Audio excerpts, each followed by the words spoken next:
Konnichiwa, my fellow gamers. It's been a minute. Really, I don't even remember what the last video I did was. I don't remember when it was. Probably less than a year ago. But in terms of content like this, one, this is different, and two, yeah, I don't even know what to say. There's a game I've been playing recently, and as somebody who has looked at my channel at all, you'll know that I've played some Need for Speed Unbound. I've played Forza Horizon 5. So we're on the topic of racing games here. But this one's different. It is not made by a AAA game developer. It's actually just an indie title. And yet, I actually find it to be a whole lot more unique and now better feeling than the AAA titles that we've received in recent years. Of course, I am talking about JDM Japanese Drift Master.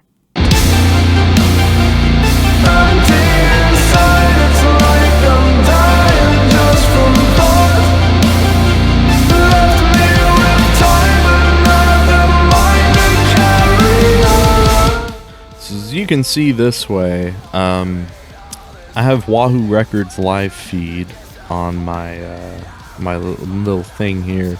And if y'all don't know, I do make music and stuff. I'm not going to talk about it a whole bunch, but that's why that is there. If you're interested in it, feel free to check it out. Might put a link in the description. JDM Japanese Drift Master has kind of changed my perspective on racing games. And part of the reason could probably be that I played it on what's called Simcade controls.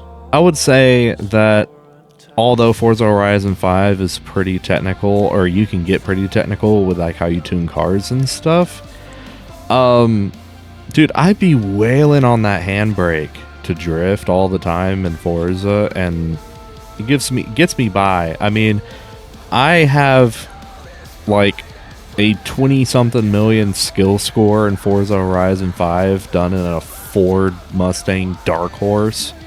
So, like, I don't know, man. I feel like I'm pretty good drifting in Forza Horizon 5. Need for Speed Unbound, on the other hand, was a little different until they actually added the Drift Pro stuff. Now, although it is different from Forza's, I got kind of used to it, and I enjoyed it. But I always came back to Forza just because, I don't know, it felt smoother. And that's where JDM is a little different. The one other game that I was told that you could not wail on the handbrake in was the original just Need for Speed. I think it came out in 2015. And I kind of did the same thing in that game anyway, even though I was told not to. But in this game, you literally just cannot do that because you do lose speed, and it just makes everything feel more clunky than it already is.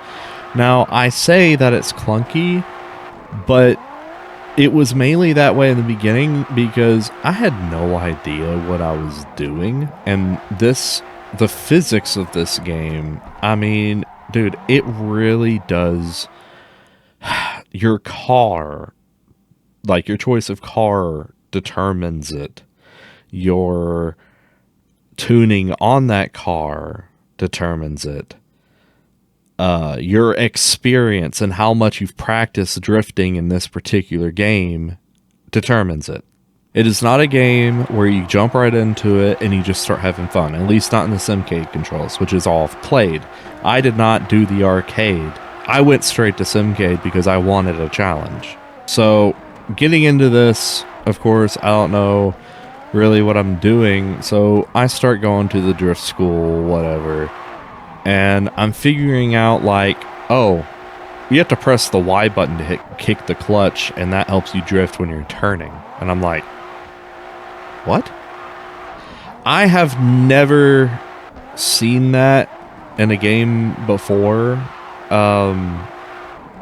And it's probably because I was too scared to even go up for a challenge in certain games. Because I know you can play in like manual and all that and like Forza. I don't do that. I've always stuck to the arcade controls just to, or just, you know, the basic controls just to have fun. I swear to you, I wanted to like hurt an inanimate object playing this game. In fact, I almost smashed my controller at one point. I was just getting so mad with it. A couple times I had to turn the game off, but it always had me coming back because I felt like I was missing something, and therefore I had to figure it out. I'm playing this game, and literally it takes me about maybe 10 hours in of full playtime, and I'm just starting to realize, like, I don't know how to explain it, but there's a feeling. There's a feeling of knowing how to drift in this game. You realize how every little detail is, you know, that determines how well you are able to drift in a certain vehicle or whatever. I tried to do something with I think it was the 88 Honda Civic. Holy crap. I don't know anything about cars. I'm unemployed and I don't drive. Dude, I couldn't get that thing to drift. It didn't even want to turn. I don't know what I did wrong, but obviously I didn't know enough about it. So I made the tough decision to sell the Honda Civic. I did do a bunch of the sushi running missions so that I could get a better car and progress in the story, because the story does get harder as it goes, at least for the most part. So I use my little Mazda Miata. Dude, that car got me through so much. That was up until I got Dorothy, though. It was meant to be like a more of like a gripped vehicle to do some of the faster missions, and it did work for that. But it also worked for the drift missions. So basically what I had with this car was the best of both worlds. It was just kind of slippery enough where I could pull off a drift and be able to do all the drift missions and do some of the underground stuff too. But it could drive well enough without all that where I could win all the grip missions. And so that's what I did. And yeah, I did tune it a little bit, and I was adding upgrades and stuff, and I was really paying attention to what the game had to tell me, because it would give details on what, you know, like camber would do, or what it would do if you did this or that. And as somebody who doesn't know anything about cars, other than I see a Mazda Miata. I think it looks cool. It's a happy little car. Whatever. I'm going to drive it in this video game if it's there. But yeah, I'm pretty like unexperienced in this sort of field. I'm pretty ignorant, I guess you could say. But I was like determined I was going to have a good time. And ultimately, that's pretty much what I've done. Now, I swear to God, when I enter one of the underground missions and I try to make more than like $1 million or 500 grand once you kind of take everything into account. If I try to go higher than that on the betting, for some reason the game just gets harder. I don't know if that's actually something that happens, but I can't win the underground missions. It's literally, if I set it to like 500k and then the objectives is like 30,000, I'll hit 70 or 70,000 on the objectives, which was what I was trying to do before that run. When I was setting it higher and the objectives was like 60,000 or whatever. So the game does feel a little rigged in that regard. I don't know. It could just probably be me being autistic. Screw me, I guess. I've had some footage up on the screen. That's basically how I've learned to drift in this game. Yes, I still use the handbrake and stuff, but I feel like I use it in a healthy balance with just, the normal brake, clutch kicking, and overall weight transfer, which some of those methods I have already been using in like Forza especially, but this game it makes it feel a little more technical. Therefore, I would say the drifting feels a little more rewarding, because if you just go into Forza and you find any sort of low weight vehicle or whatever, if you just know a little bit about it and you choose a drift tune that somebody's already made and you just go around and you're drifting like crazy, like you've got one of those broken drift tunings like I've got on one of my cars, dude, at a certain point it gets boring, right? Well, not in JDM Japanese Drift Master, because it's so easy to spin out. It's so easy to run into a car. It's so easy just to screw it all up. And thing is, when you manage to actually get it right, nothing happens, and you get to keep your entire score with the multiplier, it feels amazing. It also does feel good when you're progressing towards something, which each and every car you own, you have like a car proficiency level. And that actually, I think, adds replayability, because if you want to customize your vehicle in any way, you have to have a higher car proficiency skill level. Not only that, you also have to have the money. Now, this game took me over, I think, 20 hours to beat in full. But the first 5 to 10 was me actually learning the game. After you beat the game, you still have the options to run sushi. You still have the options to do all the underground stuff. You have the opportunity to use that money, put it towards other cars to learn and upgrade and all this. There is stuff to do. The game does have replayability, and that's important. And I think they also left room for that because there's a whole roadmap for the game. I think there's supposed to be expansions. I've seen they've talked about multiplayer a little bit.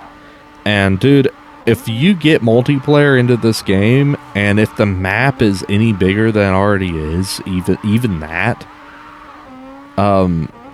dude, this game is going to be great. Better than it already is. I know a lot of people aren't very impressed with this game. I know some people say it feels unfinished.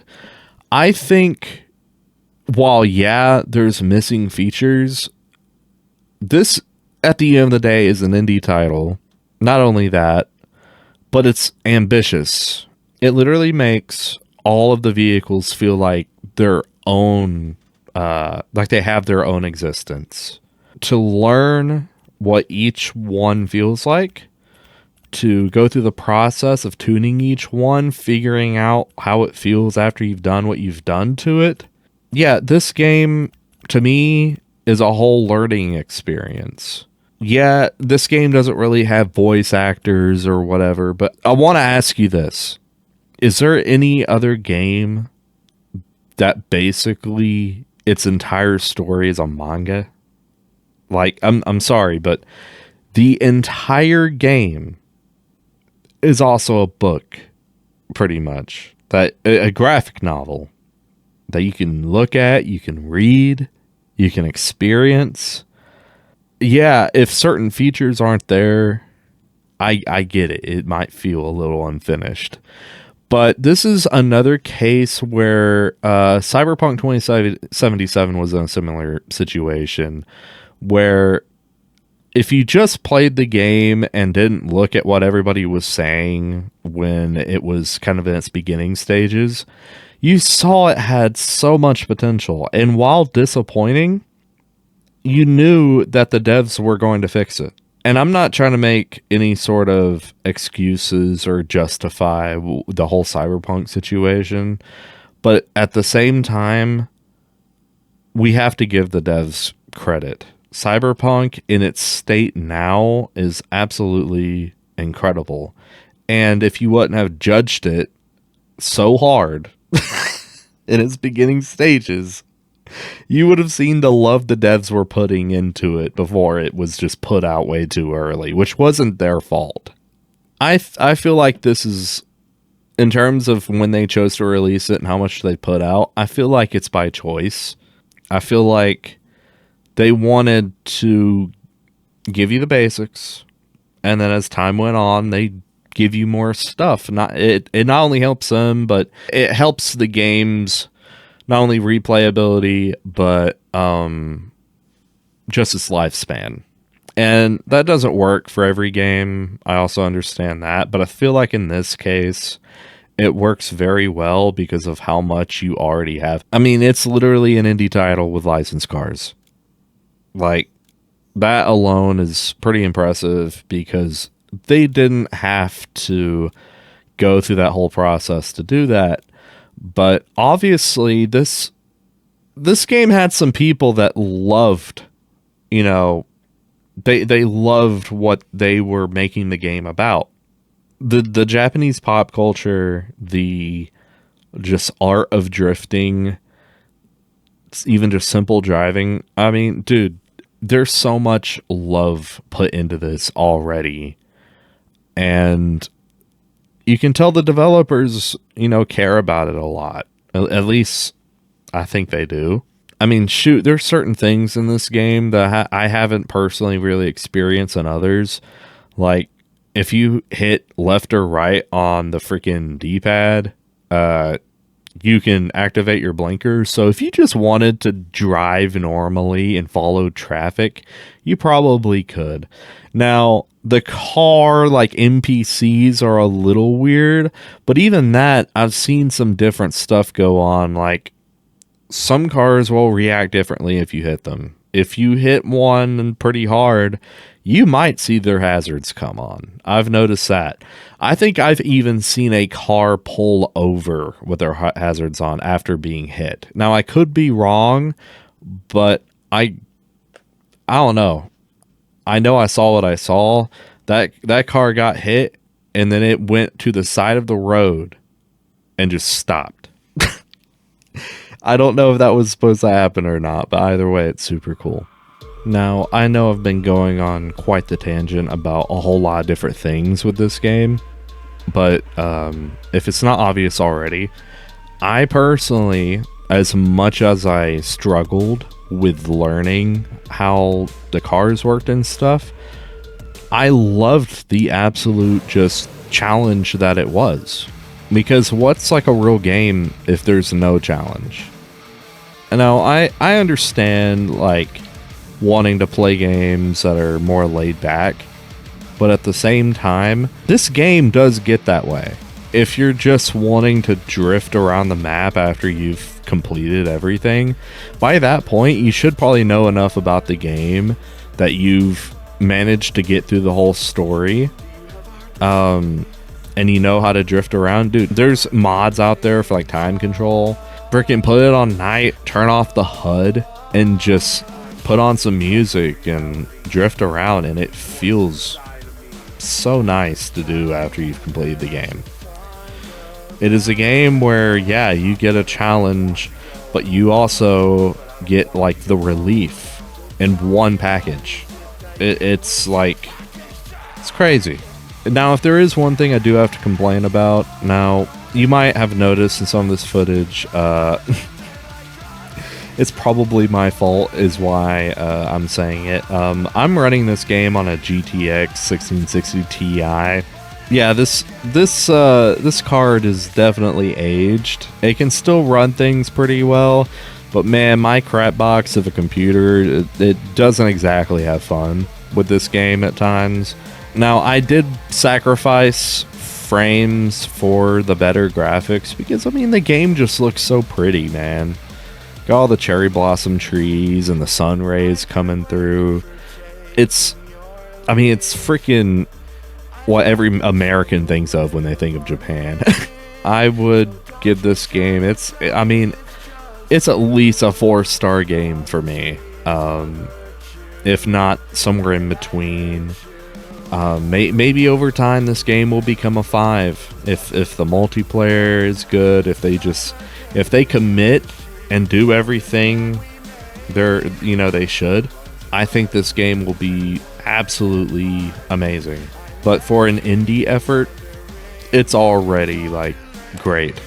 I would recommend this game to anybody who has any interest in racing or drifting, Japan, stuff like that, which there is a crowd out there for that. And, that's exactly why they would make a game like this. They know their crowd. But I think I've said enough about this game, and I've showed enough of like the gameplay and stuff. So if you like what you see and you at least have, I think it's a 1660 card, you can set to the minimum settings. Just check it out if you want. Personally, this game has received kind of divided reviews and stuff, but if you can understand where I'm coming from and you're interested in checking out the game, you have 2 hours to try it out on Steam to determine whether you want to commit to it or not. So I would advise just giving it a try, and seeing if you think you're up for the challenge. Again, there's an arcade mode for this game. I played the Simcade because I wanted something challenging. It is entirely your choice whether you want to have fun with the game or you want a challenge, but also fun if you're willing to learn. But yeah, I think I'm done babbling now. So if you like the video, please feel free to subscribe. Maybe let me know what kind of content you'd want in the future, and I'll try to make it happen. Thanks, guys.